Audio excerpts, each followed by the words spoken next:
आपको बताएं कि लाइन ऑफ कंट्रोल पर सीज़ फायर मुआहदों पर सख्ती से अमल करेंगे। पाकिस्तान और भारत के दरमियान तय पा गया। कशीदगी के शिकार इस इलाके में अवाम को बड़ा रिलीफ मिलेगा। अमरीका और सेक्रेटरी जनरल अक़वाम मुत्तहिदा ने जंग बंदी से मुतालिक मुश्तरका एलामिया का खैर मकदम भी किया है। बिल्कुल, लाइन ऑफ कंट्रोल से एक अच्छी खबर है। पाकिस्तान और भारत के डायरेक्टर जनरल मिलिट्री ऑपरेशंस का हॉटलाइन पर राबता हुआ है और दोनों अतराफ का कंट्रोल लाइन और दीगर सेक्टर्स पर जंग बंदी से मुताल्लिक तमाम मुआहदों और समझौतों पर सख्ती से अमल करने पर इत्तफाक हो गए हैं।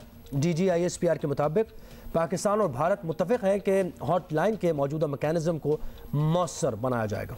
इसी पे हम बात भी करेंगे और हमारे साथ टेलीफोन लाइन पर मौजूद हैं दिफाई तजियाकार lieutenant general retired Naeem Khalid Lodhi साहब। जनरल साहब, सबसे पहले तो आपसे यही पूछेंगे कि पाकिस्तान और भारत के डायरेक्टर जनरल्स मिलिट्री ऑपरेशंस के राब्ते में तय पाया है कि लाइन ऑफ कंट्रोल पर सीज़ फायर के मुआहदे पर सख्ती से अमल दरामद किया जाएगा। बड़ी अच्छी बात है। उम्मीद रखेंगे कि अब इस इलाके में अमन होगा, शहरी सुख का सांस लेंगे। क्या अब हम इस बात को मान लें? मैं तो समझता हूँ कि ये काफी बड़ा ब्रेक थ्रू है, क्योंकि खुदा खुदा करके टूटा है कुफर। तो बात यह है कि चूंकि दोनों में बातचीत हुई है और ज्यादा प्रॉब्लम आपको पता है कि फायरिंग का किस साइड से था, तो अगर ये बात बिल्कुल दुरुस्त होगी तभी ISPR ने इसका जिक्र भी किया है। तो मेरा ख्याल है बड़ी अच्छी खबर है लाइन ऑफ कंट्रोल पे रहने वाले, खासकर जो हमारी साइड पे हमारे सिविलियन बहन भाई हैं जो हमेशा तकलीफ में थे, और उनके फौजियों के लिए भी बड़ी अच्छी खबर है, क्योंकि जब जवाब में हम उनकी खबर लेते थे तो वो भी बड़े तंग थे। तो आप यूँ समझे कि ये मैं ये भी नहीं कहना चाहूँगा कि ये किसकी जीत है किसकी हार है, बल्कि ये समझूंगा कि इस खित्ते की जीत है अगर ये काम आगे चलता है, अमन की जीत है अगर ये काम आगे चलता है, और मैं समझता हूँ बहुत ही खुशाइंद बात। अच्छा, ये कहिएगा कि लाइन ऑफ कंट्रोल के साथ ही मसला कश्मीर भी जुड़ा हुआ है। इस इलाके में मुस्तकिल अमन क्या मसला कश्मीर के हल के बिना मुमकिन है, आप समझते हैं? साफ ज़ाहिर है कि अमन तो जब जुल्म हो तो अमन तो मुमकिन नहीं होता, और वहाँ पर बेइंतहा मज़ालिम ढाए जा रहे हैं और लगातार इतना अर्सा हो गया है।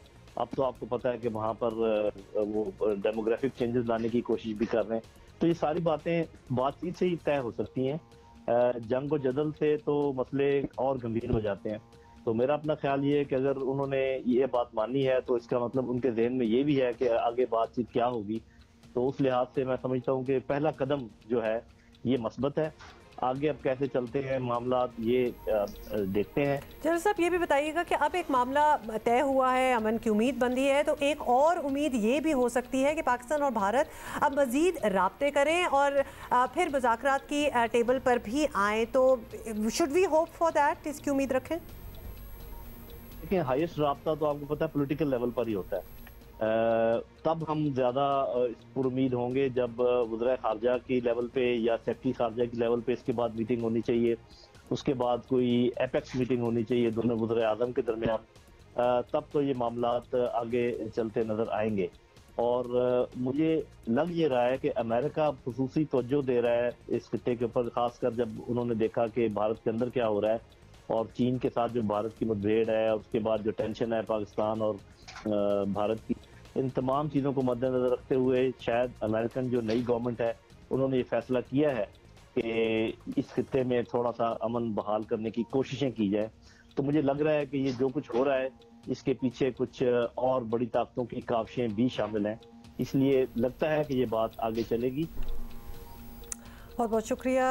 जनरल नईम लोधी साहब हमसे बात कर रहे थे। तो उम्मीद तो जी बांध के रखनी आपको चाहिए, बिकॉज इसकी भी कोई उम्मीद नहीं थी, लेकिन इंशाल्लाह ये बरकरार भी रहे और हो भी गया ये सीज़फायर।